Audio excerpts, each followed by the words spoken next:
حضرت عائشہ صدیقہ رضی اللہ تعالی عنہا سے کسی نے پوچھا تھا صحابہ کرام علیہم رضوان میں سے کہ اماں جی نبی پاک کے اخلاق کس طرح کے تھے؟ تو فرمانے لگی قرآن مجید ہی رسول پاک کے اخلاق ہیں۔ اور پھر حضرت عائشہ صدیقہ رضی اللہ تعالیٰ عنہ اس شخص سے کہنے لگیں چاہے تو سورہ مومنون پڑھ لو۔ تو انہوں نے یہ ابتدائی آیات سورہ مومنون کی جب تلاوت کی تو حضرت عائشہ فرمانے لگی یہی تو میرے نبی پاک کے اخلاق ہیں، اور یہی وہ آیات ہیں جن میں اللہ تبارک و تعالیٰ نے بندہ مومن سے تقاضا کیا ہے کہ اگر وہ جنت کا وارث بننا چاہتا ہے، جنت وہ جگہ ہے جہاں رسول کریم علیہ السلام کا قرب بھی ملے گا اور رب کریم کی زیارت بھی نصیب ہوگی، وہ مقام فلاح، وہ مقام کامیابی، وہ مقام جہاں اللہ تعالیٰ اپنے بندوں پر اپنی رضا نازل فرمائے گا، اس مقام کا نام مقام جنت ہے۔ تو اس سورہ مبارکہ کی ابتدائی آیات کے اندر اللہ تبارک و تعالیٰ نے ان صفات کا تذکرہ فرمایا ہے کہ اگر وہ صفات ہم اپنے اندر پیدا کرنے میں کامیاب ہو جائیں، معنی یہ ہے کہ ہمیں اللہ تبارک و تعالیٰ نے جنت کا وارث بنا دیا ہے۔ بڑے غور کے ساتھ سورہ مومنون کی ان ابتدائی آیات پر غور کرنا چاہیے۔ رب فرماتا ہے قد افلح المؤمنون، تحقیق مومن کامیاب ہو گئے۔ کون سے مومن؟ الذین ہم فی صلاتہم خاشعون، وہ جو اپنی نمازوں میں گڑ گڑانے والے ہیں، خشوع کے ساتھ، عاجزی کے ساتھ، انکساری کے ساتھ، ذوق کے ساتھ نماز پڑھنے والے ہیں۔ والذین ہم عن اللغو معرضون، اور وہ جو بیہودہ باتوں سے منہ پھیرنے والے ہیں، لغویات سے اپنا رخ پھیرنے والے سنجیدہ لوگ۔ پھر ارشاد فرمایا والذین ہم للزکاۃ فاعلون، جو زکوٰۃ دینے کا کام کرنے والے ہیں۔ پھر فرمایا والذین ہم لفروجہم حافظون، اور وہ لوگ جو اپنی شرمگاہ کی حفاظت کرنے والے، اپنی شرمگاہ کی حفاظت کرنے والے۔ الا علی ازواجہم، مگر یہ کہ اپنی بیویوں پر، او ما ملکت ایمانہم، یا اپنی شرعی باندیوں پر۔ اس زمانے میں جو لونڈی خریدی جاتی تھی اس سے بھی وطی کرنا جائز تھا، اگرچہ اب لونڈیاں موجود نہیں ہیں تو یہ فعل بھی موجود نہیں، سوائے اپنی بیویوں پر یا شرعی باندیوں پر۔ فَإِنَّهُمْ غَيْرُ مَلُومِينَ، فرمایا جو یہ کام کرے اس پر کوئی ملامت نہیں ہے، اپنی بیوی کے پاس شرعی طریقے سے جائے یا باندی کے پاس جائے۔ فَمَنِ ابْتَغَىٰ وَرَاءَ ذَلِكَ، اور جو آدمی اس کے بعد اس حد سے بڑھے، اس کے سوا کچھ اور کرے جو بندہ، فرمایا فَأُولَٰئِكَ هُمُ الْعَادُونَ، یہ لوگ حد سے بڑھنے والے ہیں، جو لونڈیوں اور باندیوں کے علاوہ، اپنی بیویوں کے علاوہ کسی اور جگہ گندگی کریں، یہ حد سے بڑھنے والے، حدوں کو کراس کرنے والے لوگ ہیں۔ پھر ارشاد فرمایا وَالَّذِينَ هُمْ لِأَمَانَاتِهِمْ وَعَهْدِهِمْ رَاعُونَ، اور وہ جو اپنی امانتوں اور اپنے وعدوں کی رعایت کرتے ہیں، امانتیں ادا کرتے ہیں، وعدے پورے کرتے ہیں۔ اور وہ لوگ جو اپنی نمازوں کی حفاظت کرنے والے ہیں، جن میں یہ خوبیاں آ گئیں۔ میرا رب فرماتا ہے نماز میں خشوع خضوع حاصل ہو گیا، فضولیات سے بچ گئے، زکوٰۃ ادا کرنے والے بن گئے، شرمگاہ کی حفاظت کرنے والے بن گئے، امانتیں عہد پورے کرنے والے بن گئے، اپنی نمازوں کے محافظ ہو گئے۔ اللہ اکبر، قربان جائیں۔ مالک فرماتے ہیں اولئک ھم الوارثون، یہی لوگ تو وارث ہیں۔ یا اللہ کس چیز کے؟ فرمایا الذین یرثون الفردوس، یہ لوگ جنت کے وارث ہیں، یہ جنت کے وارث ہیں یہ لوگ۔ ہم فیہا خالدون، اور فردوس سے، جنت سے نکالے نہیں جائیں گے، ہمیشہ ہی جنت میں رہیں گے۔ یہ آیات اللہ کا مطالبہ بھی ہے، یہ آیات صحابہ، اہل بیت، اولیاء اللہ، ان تمام کی سیرت کا عکس بھی ہے۔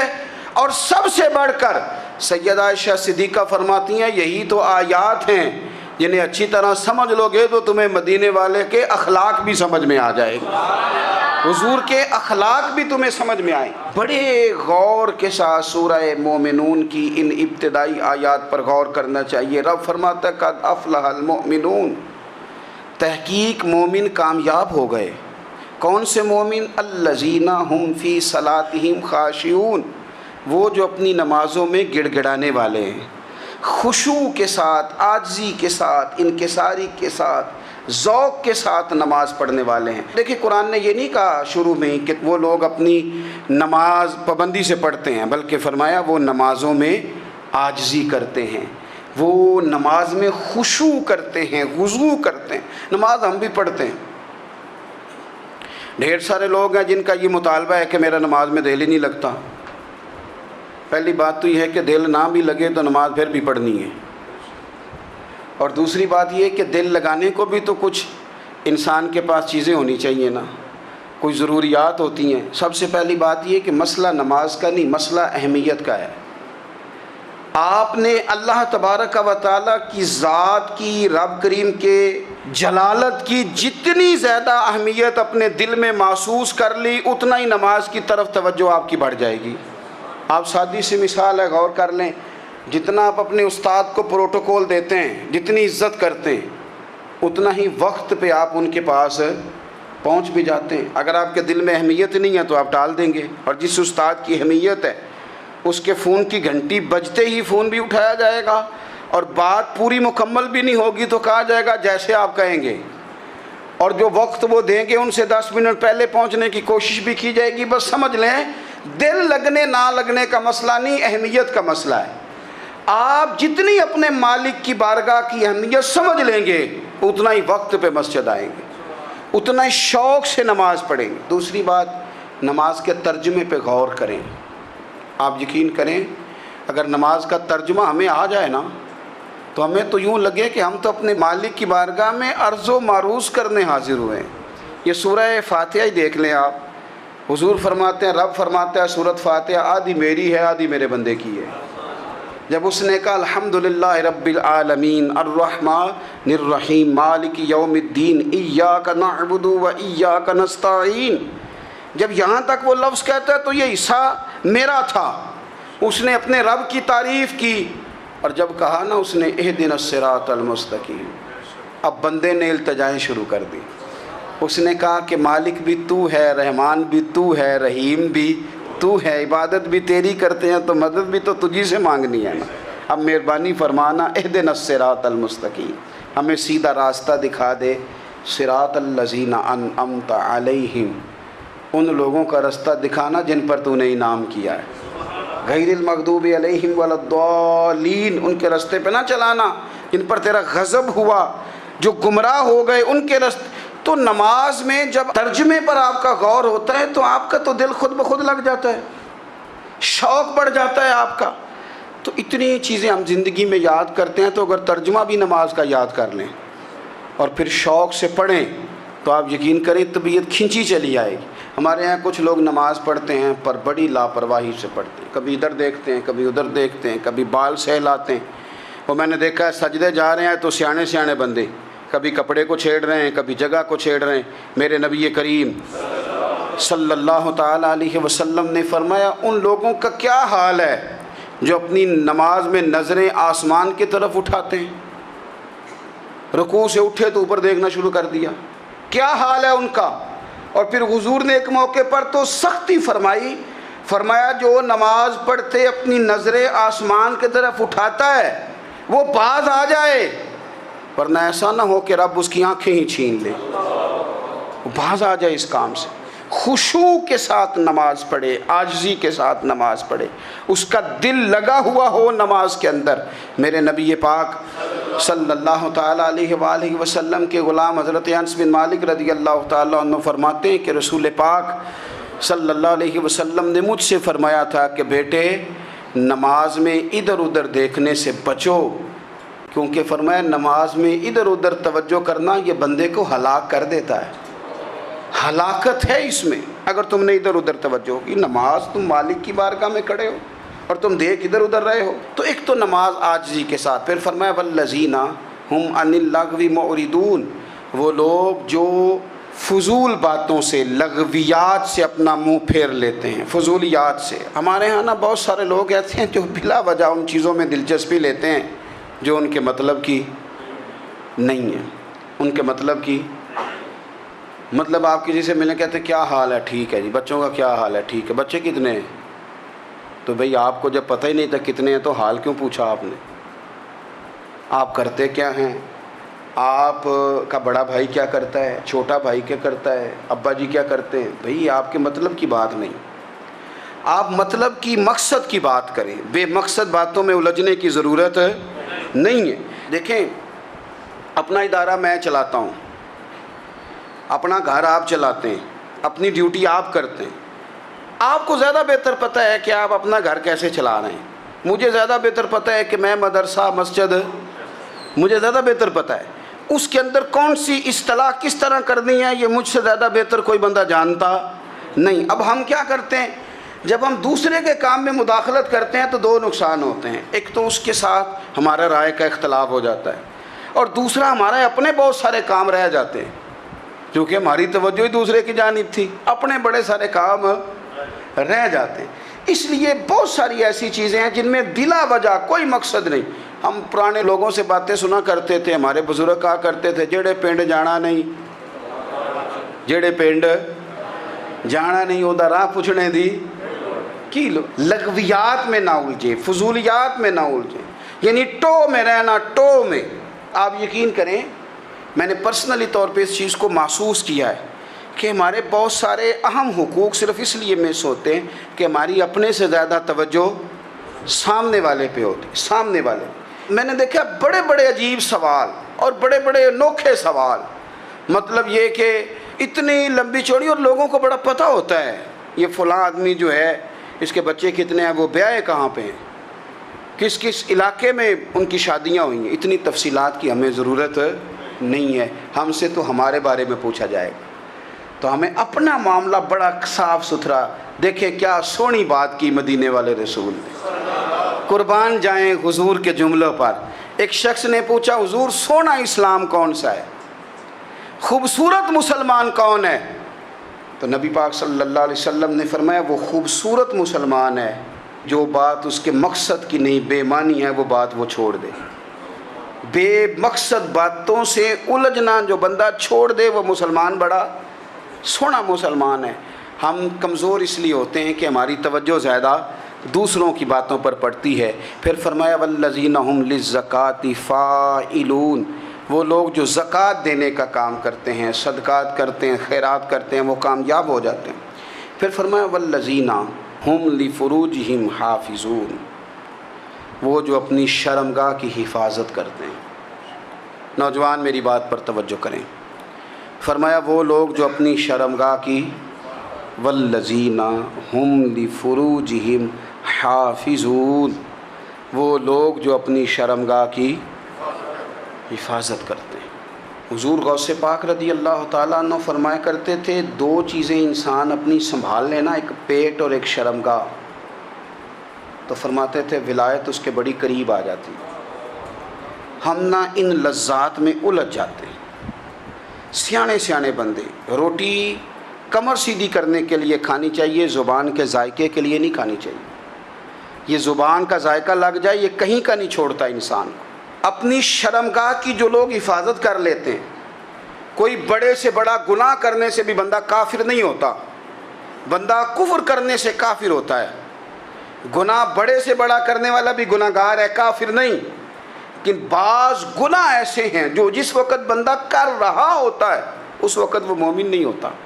میرے نبی کریم صلی اللہ تعالیٰ علیہ وسلم نے فرمایا جب کوئی شرابی شراب پیتا ہے اس وقت مومن نہیں ہوتا، جب کوئی چور چوری کرتا ہے تو اس وقت مومن نہیں ہوتا، اور جب کوئی زانی زنا کرتا ہے تو تب وہ مومن نہیں ہوتا۔ اتنی دیر کے لیے اس کے دل سے ایمان نکال لیا جاتا ہے۔ یہ جو ہمارے لڑکے بن سنور کے نکلتے ہیں، یہ جو میک اپ کا خرچہ لڑکیوں کے برابر لڑکوں کا ہوتا جا رہا ہے، یہ جو لڑکے بھی رات کو چہرے پر کریم لگا کر کے سوتے ہیں، یہ بتا سکتے ہیں کہ مقاصد کیا ہے؟ بتا سکتے ہیں؟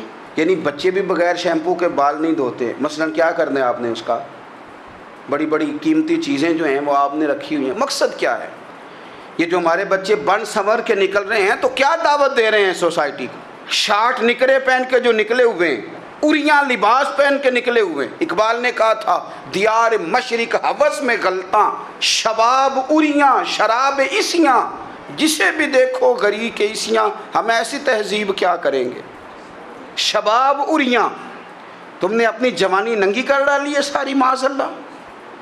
کن مقاصد کے لیے؟ میں وہ اعداد و شمار بتا نہیں سکتا. ہمارے ہاں گاند سستا ہو گیا ہے، لوگوں نے گناہ تک پہنچنا آسان بنا دیا ہے. آپ دیکھ لیں گندگی دروازے پہ اور گند موبائل میں. کیسے بچائیں ان بچوں کو؟ کیا کریں؟ کلیجے پھٹتے ہیں. کبھی باتیں سوچتے ہیں تو سوچتے ہیں آنے والی نسل کو کہاں لے جائیں، کہاں چھپائیں، کیا ایسا کریں کہ یہ بچ جائیں. خدا را قربان جائیں حضرت عثمان غنی پر. مصنف ابن ابی شیبہ میں صحابہ فرماتے ہیں حضرت عثمان غنی نا بڑے مالدار تھے. مال آتا ہے تو لوگ عیاش نہیں ہو جاتے، مال آتا ہے تو لوگوں کی خواہشات بہت بڑھ نہیں جاتی. بڑے مالدار تھے، مالدار بھی تھے اور سونے بھی بڑے تھے. حضرت اسامہ بن زید کہتے ہیں میں نے زندگی میں اتنا سونا بندہ نہیں دیکھا جتنے حضرت عثمان غنی خوبصورت تھے، پیسہ بھی حسن بھی.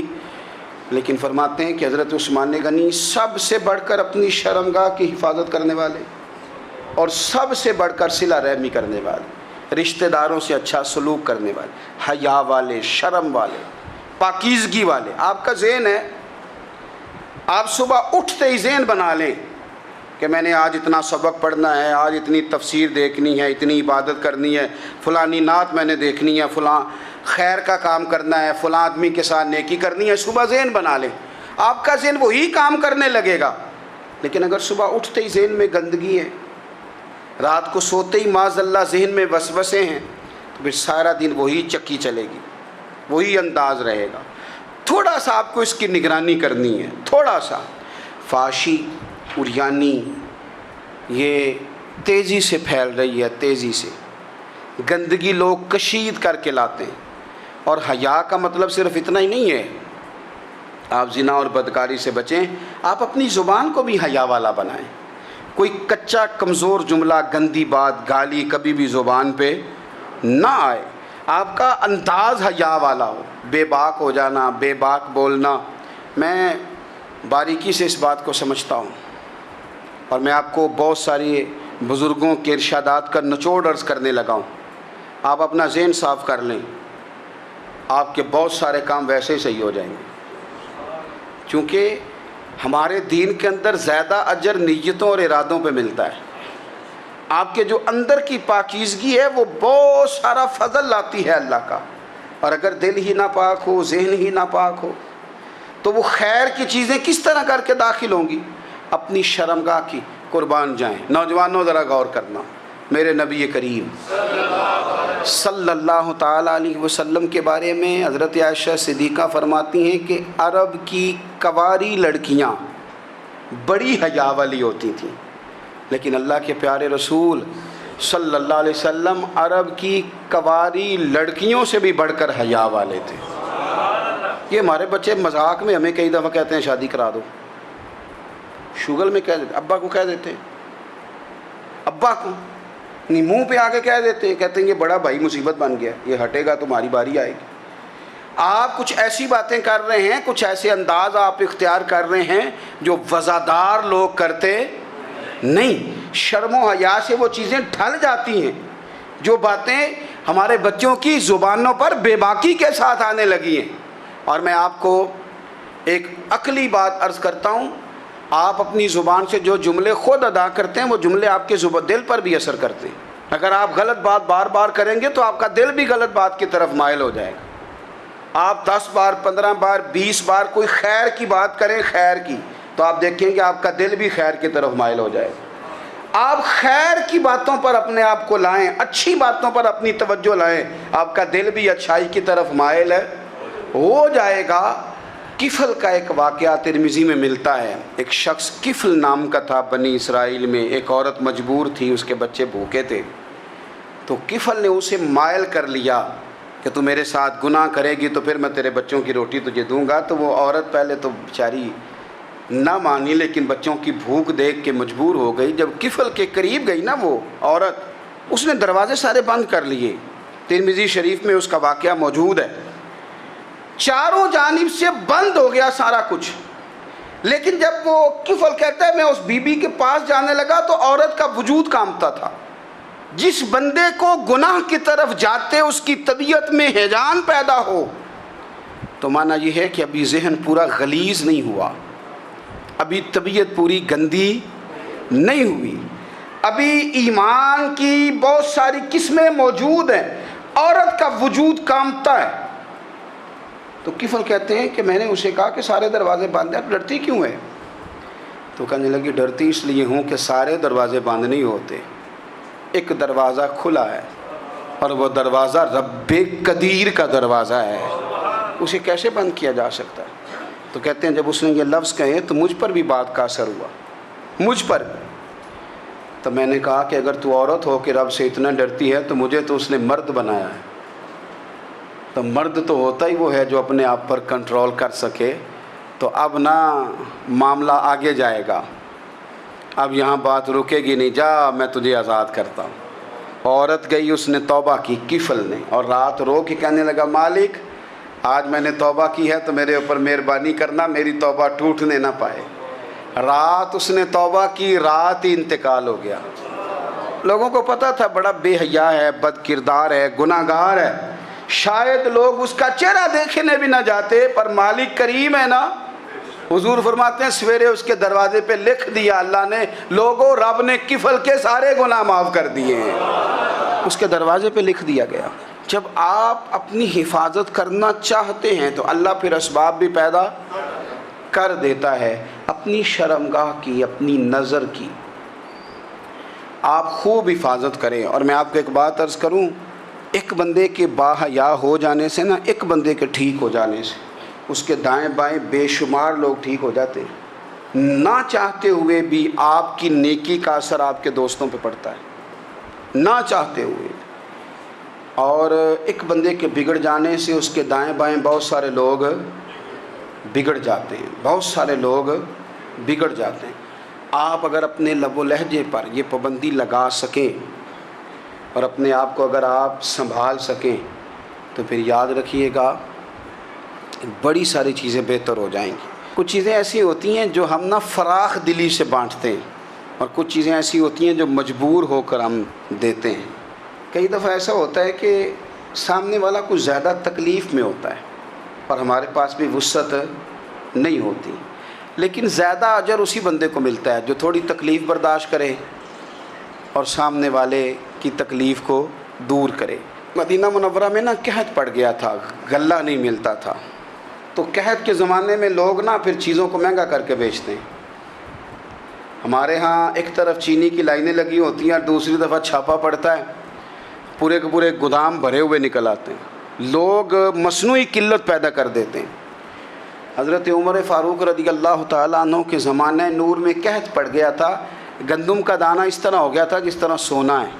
سیدنا عثمان غنی رضی اللہ تعالیٰ عنہ کے نا بہت سارے اونٹ غلے کے بھرے ہوئے مصر سے آئے, اور لگتا یوں ہے کہ وہ شخص آپ ہی کو غلہ دیتا تھا, کسی اور کو دیتا بھی نہیں تھا, جو اونٹ بھر کے اس نے لیے. تو مدینہ منورہ کے اندر جب وہ مال پہنچا نا, آپ کو بتانا یہ چاہ رہا ہوں کہ ساری تجارت بندوں سے نہیں کرنی چاہیے, کچھ اللہ سے بھی کرنی چاہیے. رب سے جو بندہ تجارت کرتا ہے وہ بڑا کامیاب ہوتا ہے. وہ غلے سے بھرے ہوئے اونٹ آپ کے پہنچ گئے تو تاجر آئے, انہوں نے آگے کہا عثمان ہم کھول کے نہیں دیکھتے کہ اندر مٹی ہے کہ سونا ہے, اور یہ بھی نہیں پوچھتے آپ نے کتنے کا خریدا ہے, آپ کی زبان پر اعتبار ہے. آپ نے جتنے کا مال لیا ہے نا ہم ڈبل دیتے ہیں, آپ ہمیں دے دیں. آپ فرمانے لگے نہیں مجھے زیادہ نفع ملتا ہے. انہوں نے کہا 2 گنا, فرمایا نہیں زیادہ ملتا ہے. کہا 3 گنا, فرمایا زیادہ ملتا ہے. وہ کہنے لگے اس سے زیادہ تو کوئی تاجر ہے ہی نہیں جو زیادہ دے. فرمایا بس مجھے ملتا ہے نا.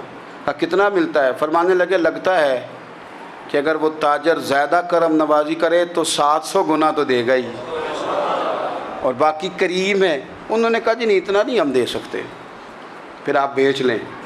یہ بات ہی سمجھ میں نہیں آتی.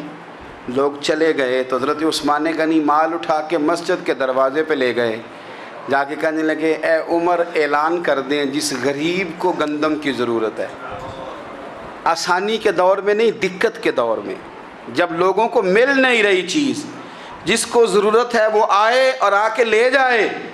جب جناب عثمان غنی کے اس غلے کا اعلان ہوا تو تاجروں کو اب مسئلہ سمجھ میں آیا کہ یہ 700 گنا کو بندہ نہیں دے رہا، یہ رب کریم عطا فرما رہا ہے۔ میرے عزیز، کچھ سودے رب کے ساتھ بھی کریں۔ اگر کوئی بڑا ضرورت مند دروازے پہ آ جائے نا تو پھر اپنا نفع نقصان نہیں سوچنا، پھر تو رب کے ساتھ تجارت کرنی ہے۔ ضرورت مند کی ضرورت کا لحاظ کرنا، یہ نہ مسلمانوں کے ایک دوسرے کے قریب کرے گا۔ ہم کون ہوتے ہیں کسی کی حاجت پوری کرنے والے، ضرورت پوری کرنے والے؟ کرنے والا تو اللہ ہے۔ تو اگر رب ہمیں کبھی وسیلہ بنائے، ذریعہ بنائے، تو پھر ہمیں ذرا نا خوش دلی سے بننا چاہیے، ذوق اور شوق سے بڑھنا چاہیے، پھر ہمیں کمزور نہیں پڑنا چاہیے۔